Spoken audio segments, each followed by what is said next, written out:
And let me tell you, I don't even remember what I signed up for if it was a day ago. And I guarantee you that the people that you advertise to, they sign up for like 10 other gyms just like yours. And that's the problem. So speed is the game. The person who is going to win is the one who calls them first and calls them the most.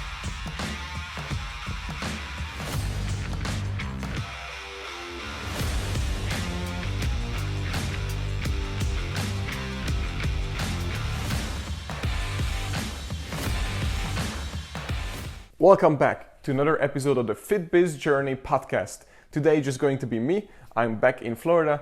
I think this year, 2019, I spent about maybe 15 to 20 days at home. The rest I was just traveling all over the US and of course in New York City as well because we just opened a studio. So on today's episode, we are going to talk about how to penetrate in a completely new market where people don't know who you are and just blow up your studios and fill it up in under 1 month. So, as you guys may know, we actually opened a new studio in New York City and we have lots of studios in Florida, and now we are going into New York City, and then after that going to the West Coast, all over the place. But point is, we're just going for big cities now. So what I wanted to talk about, because I get asked all the time, is that how and when to open up a new studio. And let's say, I think we already did an episode about when to open up a new studio, and I always ask most of our guests to have more than one studios, on how to open them. So, when to open them. So we're not going to talk about when to open it. Let's just go with a one-liner that you, first of all, what's your goal? Question yourself, why do you want to have a second studio? And then firstly, did you max out at the first one? Absolutely, everything is off the roof, so there's no other option for internal growth but opening up a second studio. If that's the case, and by the way, if that's the case, you can go ahead and open a second one, but before you do that, you should probably go away for a whole month. Yeah, that's right. If you can go away from a whole month without you being at that studio, and everything goes, and even the studio grows better without you, then you're ready to open up the second one. If when I said that you need to go away for a whole month and you're scared what's going to happen to your business, then you're not ready to open up your second studio, because you don't want to get stuck at your first studio while you really need to focus on the second one. And then one other golden rule is that I highly recommend that the first studio is more than capable of paying for the second one if the second one doesn't make money for a whole year. So make sure that the first studio is capable of doing that. If it's not, then do not do it. So anyways, getting back to this. So new studio. So number one thing to do when you go into the new market is obviously market research. Well, first of all, why you want to go to this market? It's a completely new market. Nobody knows about you. Like us, we are well known in Florida, right? In New York City, nobody ever heard of us, right? So we're going into a completely new market that it's unknown to us and to them.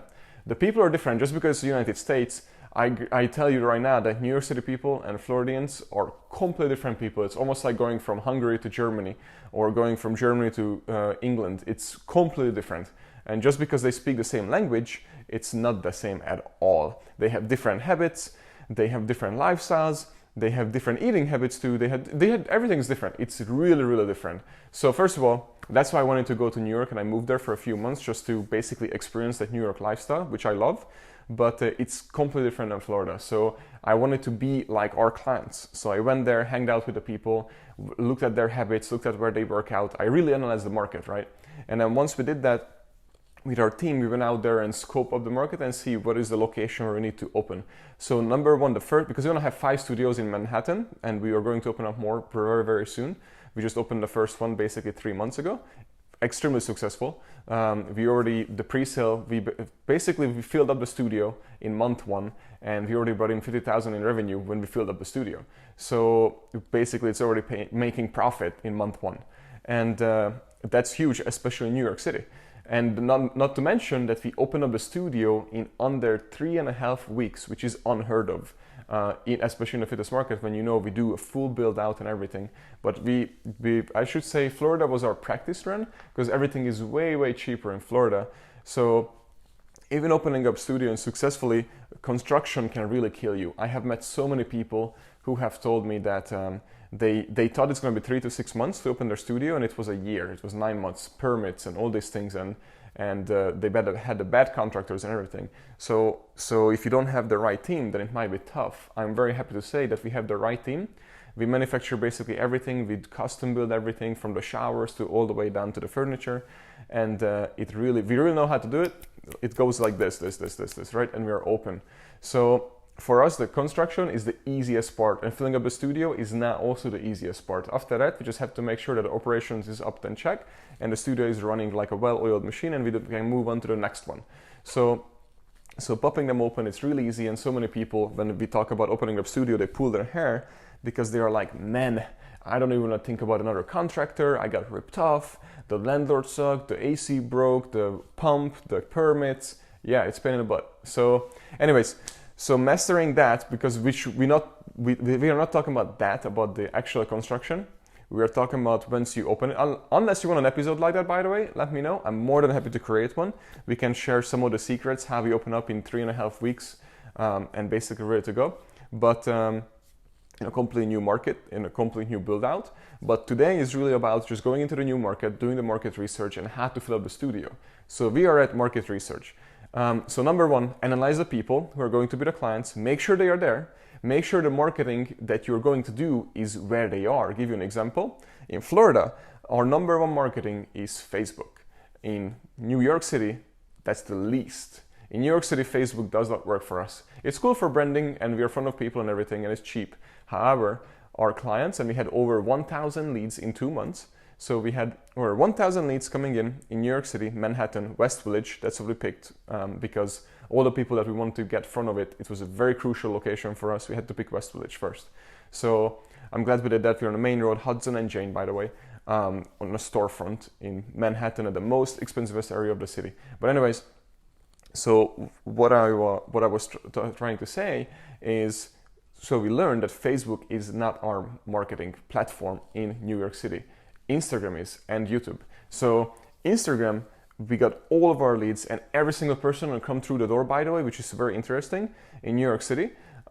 We signed them on, right? But that's one. And second is we decided that we are going to charge the most expensive, we're going to be the most expensive gym in New York City. So I looked up the market, how much they charge. And even at Core Club, which is a very, very exclusive gym, they charge $145. So we're like, all right, we're going to charge $150 for a 20-minute session. And our competition in our neighborhood charges about $122 for an hour session. And we charge $150 for a 20-minute session. Do you guys see the difference? So we're going to create an episode about that too, on how to basically charge what you think you are worth and how to basically high ticket sales. Because I have heard so many electromuscular stimulation studios and personal training studios that they have really hard time selling those high ticket sales. And it's easier than you think, but we're going to talk about that. I mean, look at Apple. Apple, back in the day, when the iPhone came out, phones weren't as expensive, right? Until Apple said, all right, our phones are, I don't know how much it was back then, but let's say $750. And then everybody was like, holy crap, that's expensive. Guess what? Everybody bought it. And then if somebody didn't have Apple back then, they had Android, people were like, oh, you have an Android. You know what I mean? So especially in New York City, a place like that, they want to be part of something elite, something expensive. But it cannot be just expensive. It has to be really good, unique, and what they pay for, they need to get that, right? So make sure that's also in check before you charge a lot. But anyways, so looking into the market, everybody who came through Instagram, they don't have Facebook. I was like, wow, how come we don't have Facebook? Because the people are cool in New York and they say that, oh, I don't have Facebook, I have Instagram. Facebook is the past, right? That's New Yorkers for you right there. So we learned that, so we quickly changed our ads, our videos and everything, and we targeted to Instagram. Then we also went around and see where our people hang out so we can stay right in front of them. Give you guys an example, you know, Google, guess what, spent $9 billion on advertising just to one company. Do you guys know what company was that? Yep, Google spent $9 billion to be the search engine on all iPhones. And that's crazy if you think, right? But no. So $9 billion to be on the competition's platform, right? Because they know that their clientele hangs out there on the iPhone. And that is why Google is still on the iPhone. And next year they're going to pay $12 billion. So how crazy is that? So I know lots of people say that, oh, I just want to advertise now, so once my brand becomes known, I stop advertising so I can save money. Let me just tell you that saving money on advertising is the dumbest thing ever, because the bigger the company, the more they spend on advertising, the more money they make, the more they spend on advertising as well. So we are spending more and more and more money. I think right now we're spending about $15,000 a month on advertising, and every single month, and we haven't canceled for the past 3 years. And the point is, and we're gonna spend more and more and more. And I always look at where can we spend more, because it's not an expense, it's an investment. So, and I hate that when people say that, oh, we can't afford that, and or it's too expensive, or advertising, blah, blah, blah. But no, advertising is not an expense. And we don't know what our budget is. What we know is what we can charge, and we want to make it work. So the point is, there's no such a thing. When agencies ask, what's your budget? That's not my question. My question is how much I can make, right? So it's how much I'm going to make with the advertising, instead of this is my budget. So because I won't want to start, all right, my budget is $1,000 because I don't know what's they're going to get me. My budget is unlimited as long as I'm making my money back. So if I spend $1 million, but I make 1.5 million back, then my budget is that. Does that make sense? So don't limit yourself just by, okay, I can only spend $1,000, because that might just limit your budget. And Bill Gates even said this, that one day, that if I would be running out of money and I have nothing to do and I think my company is drowning, then I would collect every money that I have and just dump it all into advertising. And we did that, by the way, before. When we had some hard times, and we're struggling, we dumped all of our money in advertising, and it worked. So I learned it the hard way too back in the day. So anyways, obviously bad advertising, that happens too. That's obviously an expense. Bad advertising is not good, so make sure you have the best. I recommend Loudrumor, of course. There are so many other ones, but Loudrumor I can trust. I've been with them for like 5 years, 3.5, not 5. Anyways, but to get back to this. So when you actually look into this and advertising, then think of this way. A good advertising paired with bad service or bad product that you're selling is actually a very expensive mistake. So make sure, and if you don't have a special good sales team, then it's a very expensive mistake. And you're going to blame, which I heard it many times, internally, externally, that we have bad leads. You don't want to focus on that. You want to focus on that, even if it's bad leads, you want to see them, you want to be in front of them, because it's branding. But either way, of course there are bad leads. So if you have 10 leads, maybe only 3 of them is actually your client. But we advertise for people who are unblissfully aware that they need us. That's what we do. And then when they come into the door, we educate them and sell them on their problems, and then sign them on that this is actually what they need, because we're the solutions. But if we can't get the solution for them, we actually refer out and then move them to somewhere else. But that's rare. But anyways, because you advertise good. But let's get back to this. So you find out what's your market, just like Google. Spend lots of money on basically being on the iPhone. And you can figure it out too, where your clients hang out. Are they hang out at this place, this restaurant, this area? Then get in front of that restaurant, get in front of the things. And then of course, with digital marketing, you can target anybody's phone anywhere. And LinkedIn to Facebook, there's so many places now. But anyways, once you get the marketing done, have a pre-sale before you even go into the city. So before we went to the city, we had a pre-sale going, and we had like a branding video going on about For You Fitness. It was very cool, about for women and everything. It generated thousands and thousands of views. When we got there, we did our pre-sale, which was 33% off. And so our price is already high, so everybody who came through the door, they had to spend over $1,000. Some people spent $2,000, over $2,000 just to get into our doors. So as soon as they come in, obviously we just listen. What's their problem? We didn't even talk about us. It's 20% us talking, 80% them talking. We're just listening, and then we connect all the dots and we sign them on. And that's what we did. So how to set it up? So make sure the marketing is on set for a new studio. You found the right locations. Make sure that everything is in budget. Make sure everything is good. Make sure you pre-calculated that what's your maximum potential that you can make at that studio, and don't go over your head, obviously. So make sure that's going to be a moneymaker, right? And then once you do that, then obviously send out things into the neighborhood that you're here. However, guys, to give you an example, we usually are really big in a neighborhood when we go into the new studio, but our digital marketing was so great that we could not even take on walk-ins. So when walk-ins came in, we were like kind of like, oh man, another one. We were like this. So because that's obviously a great location. And by the way, all the walk-ins signed up, every single one of them, because we picked a really good location in New York City. But the digital marketing, like I said, we had over 1,000 leads coming in, and we only need 100 to fill up our studios because we charge $1,500 a month. So if you do the math, that's a pretty good amount of money, and that's basically a goal for each studios. first of all, research what it means to get in front of your clients. You should, if you open up your second location, you should already know who is your client, right? And how to stay in front of them. So do that. Then Instagram, make sure you have a really good advertising set up. And then what you need to really make sure that you have a really good sales team. And then in our case, so our goal is to have 2 employees working at a studio as coaches, and then 1 salesperson who is all day long just fitting in the people one-on-one for their consultation and sign them on during the consultation. So that way they can have up to 14 consultations in a day and then fill up basically the trainers. And in about 2 weeks, 3 weeks, we already have like 40 clients. So that's literally all you need to do. I mean, I know it's easy to say that's all you need to do. It's easier said than done, but this number one that you should worry about is, once you have the location, is the actual advertising. And that usually checks out by hiring a really good company like Ladromer. The number 2, which is where most people fail, is basically the sales team. And the sales team actually starts, what do you do when the leads come in? Do you text? Do you call? Do you email? Do you have a campaign if they don't pick up the phone? Do you have a text campaign? Do you have an email campaign? All of those things need to be set right.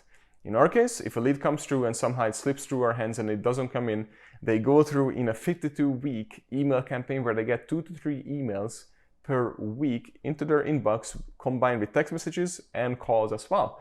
But the emails are usually general information, good information for them, from how to pick a personal trainer, how to pick a gym, how do you know if the trainer knows what they're doing, cook these recipes, free stuff, how to work out at home, on the go, so many things. So we have different sections for the whole year. We stay in front of them, and it's so cool to see people, like after a year they've been on there, they finally reply back and says, I'm ready to come in now. So because we stay in front of it. And the bottom line is, whoever is going to have the most clients, the most successful studio, is the one, of course, that has the operations done right. So their trainers and coaches are doing everything correctly and right and have an amazing service. So that's number 1. But after that is the one who is able to stay in front of the client and entertain them the longest. So again, content is king. So make sure you have all of that done. But as far as opening a new studio, find the location, find the right people, bring in sales team, and bring in the employees who are going to work with them, and don't make the trainers do the trials. If you have a 3-week trial, the trials, everything, especially if you're one-on-one, you want to have a separate team who is actually going to do the sales, so the people don't have to worry about the follow-up, all these things. The coaches can 100% focus on giving the top service, like 4 seasons, to your clients. And then you're going to be able to fill up really quickly, because the people that get signed on will be also blown away that, wow, this studio just opened up and it's already packed. Oh, I need to tell everyone about it. And the service is amazing, the trainers are amazing, right? So those are huge things. And what I really liked, and I see that now everybody's doing it as well, is when you sign up for a trial, you send them details, you send them a picture or video yourself recording that, Susan, I will see you tomorrow at whatever, 8 a.m. And this is the person that you're going to meet, because that is really show that you're real, you're good looking, and I am going to meet you. And then now it's not a robot or automation. They less likely going to cancel because they want to meet you. They will see that you're real and you actually care. And customization, for example, when I read the book Clockwork, and I bought that book, right, online, and then a few hours later I get an email from Mike Mikulovic, it's his book, and it was a video that says, Daniel, how are you? So thank you so very, very much for buying my book. I see that, you know, For You Fitness and you definitely can use this, blah, blah, and he was going on, right? And I was like, how the hell did he do this? He has millions of people buy his books, and he able to customize each one of them with a video. And I was like, wow, if he is doing that, we need to do that. We only need 100 clients at each studio. So each time when somebody signs on, we send them a custom video just like that. And that blows them away. And I get very excited too. And I can name so many people, including Brittany, from Midwest Performance. Now it's Lady Strong Fitness. So they rebranded, and they are also doing the same thing. And he was also blown away when he went to Orange Theory out in Arizona, I believe in Phoenix, and he signed up for a class, and then they sent a picture to her holding a board up with her name. Brittany, we look forward to meeting you tomorrow at 8:15 a.m. And she was blown away by that too. It's a huge deal. People really enjoy it. I really enjoyed it. So anyways, let's get back to this. So where we are. It's really, really important that you know your shit, of course. So advertising, sales is crucial. If you have good advertising but bad sales, it's not gonna work. If you have bad advertising but good sales, you have actually a higher chance to succeed. But both of them are really, really, really important. And if you don't have any good sales team or sales program set up, you really need to invest to some, because that's where you would lose out. You can have the most amazing advertising program, but you're gonna have 0 clients or barely any signups. The goal would be is that most of the people who come to your door, you're gonna able to sign up, of course. I believe the average in the industry right now is around 10%, which is pretty low, but it's also considered good. But people who come to our door, we actually sign up almost every single one of them. I believe it was 72% our sign up rate in New York City as we opened with our pre-sale. But so on this episode, basically I just shared to you how to open up your doors very quickly, how to get in clients very, very quickly. So number one is speed, because you come into the new studio, you blow up the social media and just get them as soon as you can. What I also see that leads come in and people don't call them back. So number one, get on the phone right away, because as soon as the lead comes in, you need to get them in. If you have auto booking, that's great because they can book themselves, and that's why you should need to have a sales team who has a complete open schedule. And then when you get them on the phone, you always want to play the game that, oh, Susan, yeah, thank God you called. Don't ask them what they prefer as an appointment. Say, I only have Thursday open at 2:35 p.m. because Mark had an opening because somebody canceled last minute, which never happens. Would you like to take that? If they say no, of course you can play a little bit more games, but usually when you give them the only choices and you show them that how packed you are, and then of course don't overplay it, because you have to play in a way that, but Susan, guess what? Once you are in and you purchase, we are with the founders package that we have right now, 30% off, then you're able to book out all your appointments for the rest of the month, even to the year, depends what you purchase. So don't worry about getting in. You only have to worry about just the first time when you come in, because we just opened and we're extremely packed. So this is the time when you come in, because you don't want to miss out on that. Then basically that's what you want to do. Create that for them, that need and that fearing of missing out, because nobody wants that. And then they're going to come in and you just have to blow them away and you have new clients. But what I see all the time is so many people, when they start the leads, they don't call them back till the next day. And let me tell you, I don't even remember what I signed up for if it was a day ago. And I guarantee you that the people that you advertise to, they sign up for like 10 other gyms just like yours. And that's the problem. So speed is the game. The person who is going to win is the one who calls them first and calls them the most.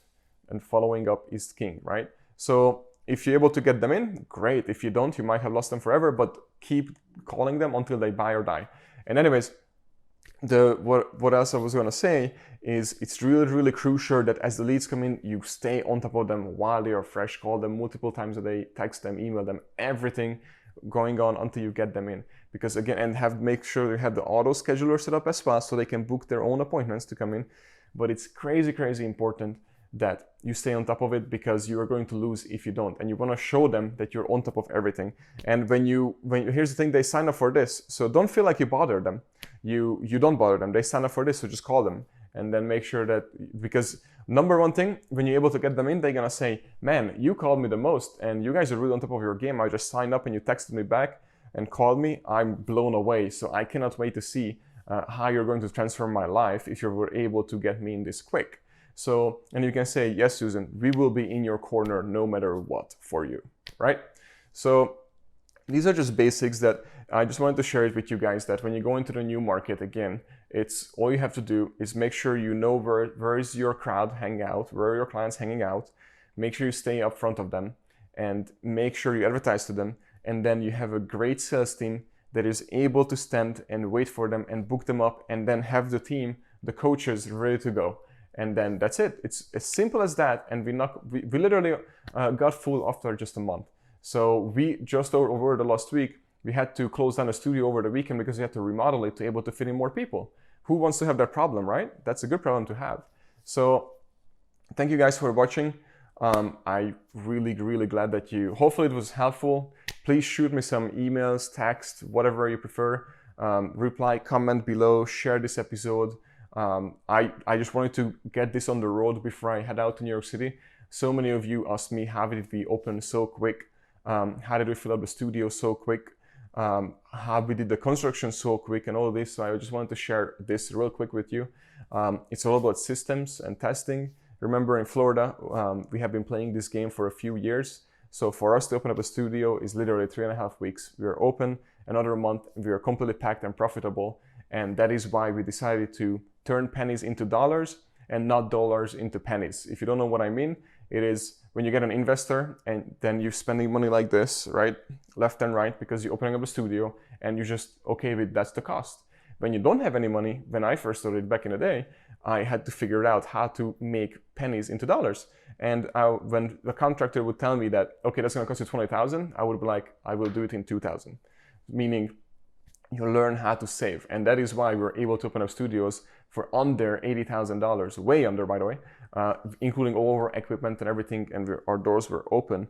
And our studios are very high-end, very luxurious. We have people coming in, bloggers, take videos and pictures and say that, wow, this is an amazing studio. This is what West Village was missing.